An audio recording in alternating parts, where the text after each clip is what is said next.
ఒక 500 పెట్రోల్ కొట్టు. సరే తమ్ముడు, కొడతాను. అన్న రోజు ఇక్కడే పెట్రోల్ కొట్టిస్తున్నాం కదా, 200 తీసుకో.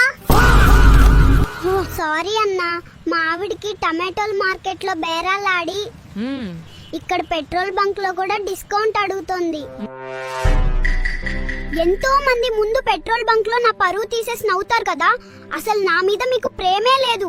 అయ్యో, నీ మీద నాకు కొండంత ప్రేమ ఉంది, కావాలంటే నిరూపించుకుంటా. నిరూపించుకుంటారా? సరే, నా మీద ఉన్న ప్రేమతో నా కోసం ఏం చేస్తారో చెప్పండి. నువ్వు అడగాలే కానీ నీ కోసం ఏకంగా తాజ్ మహల్ కట్టేస్తా, షాపింగ్ మాల్స్ కొనేస్తా. తాజ్ మహల్ వద్దు గాని ఈ బకెట్ లో ఉన్న నా పట్టు చీరలన్నీ ఒక్క ముడత లేకుండా ఇప్పుడే ఉతికి పెట్టండి. చూసారుగా ఫ్రెండ్స్, నా పెళ్ళం నా చేత ఎలా వెట్టి చాకిరి చేయించుకుంటుందో, ఏడుపు వచ్చేస్తుంది. మీకైనా నా మీద కొంచెం ప్రేమ జాలి ఉంటే ఇప్పుడే ఆ లైక్ కొట్టి పేజీని ఫాలో చేసి నాకు సపోర్ట్ చేయండి, లేకపోతే రేపు నాతో ఇల్లే ఊడిపించేలా ఉంది. Download ShareChat.